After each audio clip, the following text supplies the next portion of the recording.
Corporación Inmanente. Presencia internacional en medios.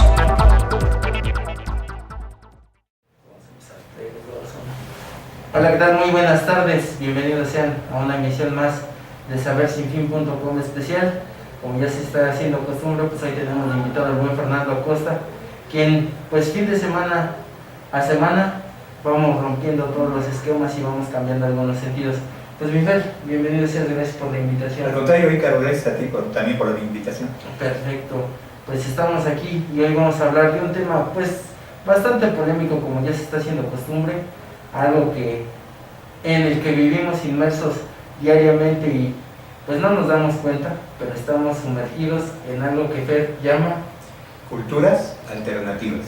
Muy bien, pues las culturas alternativas, vamos a platicar un poco de este tema, de las nociones que tenemos y de todo lo que nos rodea en esta sociedad en la que nos encontramos inmersos, mi queridísimo Fernando Acosta.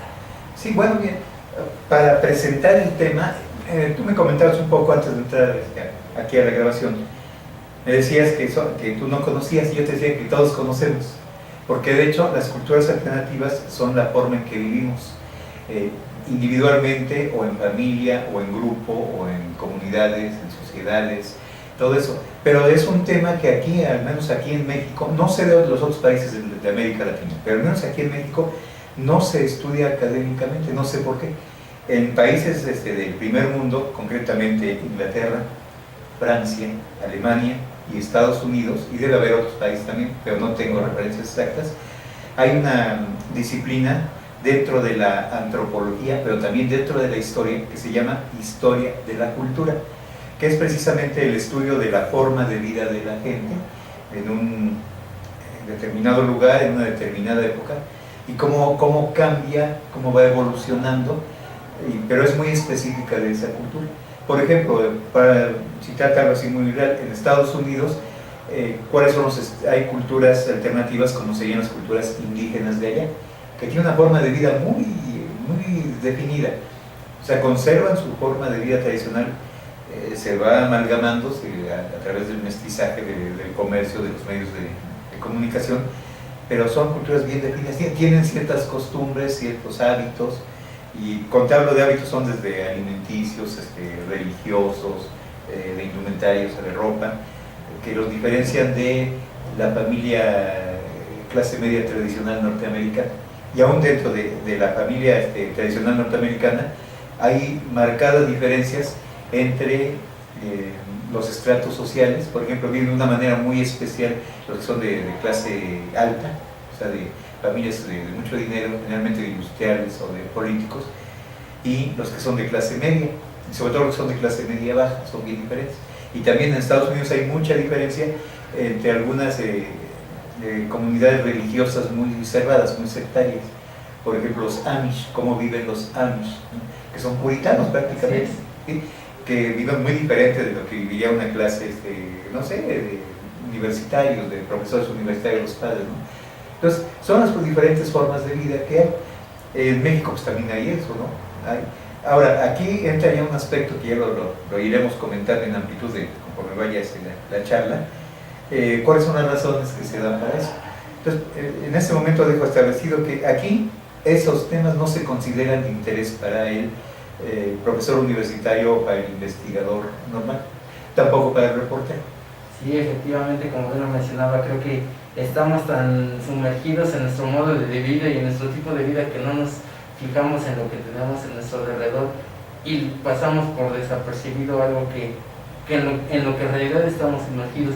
Ahora que mencionas esto de prácticamente las clases sociales, me hiciste remembranza a una película reciente que acabo de ver, que me acabo de enterar también que es un libro, uno de los bestsellers de esta literatura comercial que se ha puesto muy en boga, que se llama Divergente. Entonces, prácticamente en el argumento de esta historia se supone que hubo una gran guerra que colapsó todo el mundo. Entonces los pocos sobrevivientes se agruparon en un sistema cerrado, en un sistema social cerrado que manejaba como facciones, así se llaman efectivamente facciones, y las dividía en 5 grandes facciones: los eruditos, que eran los que siempre estaban en busca de la verdad y de la ciencia y que todo lo que era comprobable. Los honestos, que eran los que siempre decían la verdad, estaban a favor de la ley y cosas por el estilo. Estaban también los osados, que eran como los más valientes, los que no le tenían miedo a nada y que eran la policía y el ejército de ahí. Estaban también los abnegados, que eran los que gobernaban, porque eran los que siempre estaban ayudando a la gente y a todas las facciones, y aparte eran los que, no necesito, nada más eran los que gobernaban la tierra. Y por último estaban los cordiales, que eran los que sembraban y los que repartían los alimentos entre todas las facciones. Entonces era un sistema perfecto. Cuando los adolescentes llegaban a cierta edad, hacían una prueba que los colocaba en cada una de estas facciones y no se rompió el esquema ni el sistema social. Pero había como una especie o una subcultura que se llamaban los divergentes. Los divergentes eran aquellos que sentían o se identificaban con 2 o 3 facciones diferentes, pero ellos son los que ponían en riesgo al sistema. Entonces, quiero pensar que de lo que estamos hablando o de lo que vamos a hablar a continuación se trata más o menos de lo mismo. Sí, de hecho acabas de, al relatar este esquema de la película, acabas de introducir el elemento que mencioné hace un momento, entre el elemento político. Sí, digamos lo natural, y hablando de lo natural en cuanto al desarrollo de una sociedad, de hecho una sociedad no es natural, es artificial, claro, pero dentro de su movimiento natural que tiene así por sí misma, tiene que darse la divergencia siempre, siempre. El asunto está en que qué divergencias son tolerables, no para la sociedad, porque desde el momento que surgen de las sociedades que están en la sociedad, sino para los que detentan el poder en esa sociedad. Hay ciertos divergentes que son intolerables. Sí, así es. Y no estoy hablando de delincuentes ni nada, es otra cosa, no, sino gente normal, pero que simplemente es diferente en algún detalle, pero que de alguna manera el grupo o la oligarquía que tiene, la oligarquía que hicieron el gobierno de pocos, que la oligarquía que detenta el poder considera peligrosa para su control de toda la sociedad. Es el caso de los divergentes. Sí, y es lo que estamos viviendo acá. Pero eso tiene, como es una historia, la historia se va desarrollando, va montando, no es no es lineal. No es lineal y tampoco es estática. Efectivamente. Sí, entonces empieza ahora, aquí, entrando ya al aspecto político, aquí en nuestro medio, vamos a hablar de Puebla, aunque hay algunas diferencias, pero no son muy grandes, ¿no?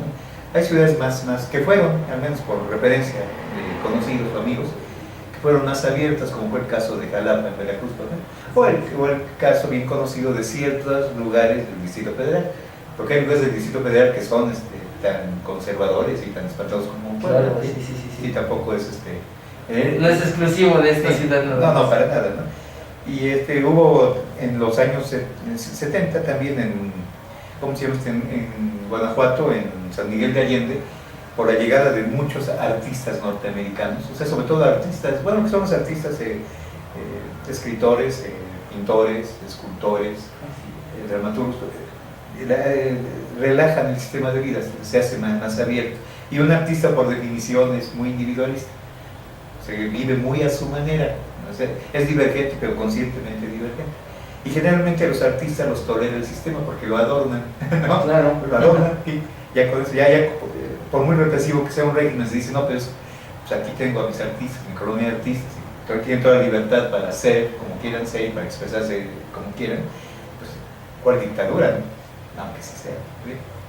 Okay. Sí, una dictadura totalmente disfrazada, porque pues sí, en Puebla, en el caso concreto de lo que estamos hablando, creo que sí están como que muy marcadas en este caso sí las facciones, porque a lo mejor como que te muestran siempre a los turistas o a las personas que vienen de fuera la Puebla bonita, ¿no? La catedral, el Zócalo, toda adornada, bien pintada, pero ¿qué hay de todas las colonias circunvecinas?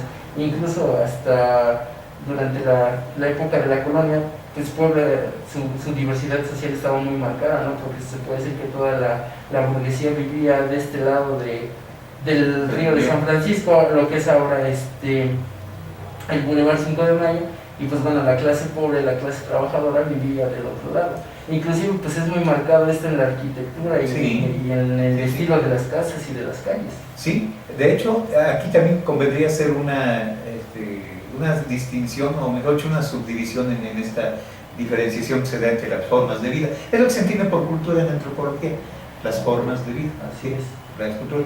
Sí, hay una que yo le llamo la forma de vida precisamente, que es esto, que es por necesidad. O sea, la gente, por ejemplo, que no tiene el dinero, los medios, los recursos, las influencias o los contactos para vivir mejor, pues tiene que aguantar de vivir como está viviendo, ¿no? Ahí sobreviviendo cada día. Los que lo tienen, pues sí tratarán de mejorar su forma de vida. Y lo mismo, o sea, pero es por necesidad. No hay, bueno, de arriba no hay necesidad, pero de abajo sí. Claro. No les queda más que eso. Y también hay otra, también dentro de esta categoría de formas de vida, estarían las que se derivan de las profesiones. De acuerdo a las ocupaciones, profesiones, oficios que tengan las personas, tiene una forma de vida muy específica. No van a vivir igual, digamos, los pepenadores de basura, los recolectores de basura, que los maestros de escuela, porque su oficio exige diferentes cosas, que van desde a qué hora se levantan, a qué hora se acuestan, cómo se alimentan, dónde viven, no sé qué lugar de la ciudad viven, y todo eso, y se van diferenciando. No vive igual un estudiante de lo que quieras, un estudiante que un empresario, son diferentes, ¿no? Pero eso es, digamos, automático, se los da su forma de vivir, su oficio, su profesión, su modo de vida. Pero hay otra que es la interesante, que yo le llamo estilos de vida. Ya cuando entra el estilo de vida, bueno, le digo, yo le llamo, pero no que yo lo he inventado, de hecho es un término técnico, claro, dentro de la sociología, es estilo de vida, en todos los idiomas que se diga. Que es ya cuando la persona le pone de lo que le gusta a sí misma como individuo, no por obligación ni por necesidad, por gusto, finalmente. No, pues, por ejemplo, yo quiero usar una máscara, ese es tu estilo de vida, ahí está. A mí me gusta andar descalzo en las mañanas, es mi estilo de vida, ¿no? Hay gente, por ejemplo, ahora que hace un rato que estamos hablando de la guerra de las galaxias, así es. Hay gente que le gusta vivir como en el espacio y su casa es una nave espacial, es su estilo de vida, ya le va poniendo lo suyo. Sí, como que dice, le va poniendo sabor al caldo, ¿no? Exactamente. Le va poniendo la sal y pimienta que haga que se sienta cómodo y se sienta en una zona de confort. Exactamente, ahí está la clave del asunto. Es donde yo centro mi observación, descripción y algo que se puede hacer de investigación sobre las culturas alternativas. Entonces, en cultura alternativa ya nos reducimos a los estilos de vida. Y es una cultura cuando no es una cuestión de un solo individuo, sino que es un grupo significativo, claro, que adopta esa forma de vida porque se siente a gusto. Es su microsociedad, digamos, una sociedad dentro de la otra sociedad grande, pero donde se siente, como tú dices, se siente confortable, se siente cómodo y está a gusto ahí. Y sí me quisiera despedir con esta pregunta, y la dejo al aire para todas las personas que nos están escuchando y nos van a escuchar en las repeticiones de este podcast, y es: ¿lo diferente nos hace daño o nos enriquece? Usted tiene la última palabra, le la oportunidad de conocer otras culturas, otros modos de vida, otros pensamientos, y se dará cuenta que a veces encontrará cosas similares con el que está a su lado. Pues nos despedimos.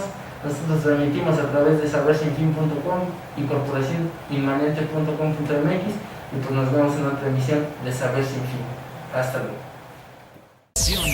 Corporación Inmanente. Presencia internacional en medios.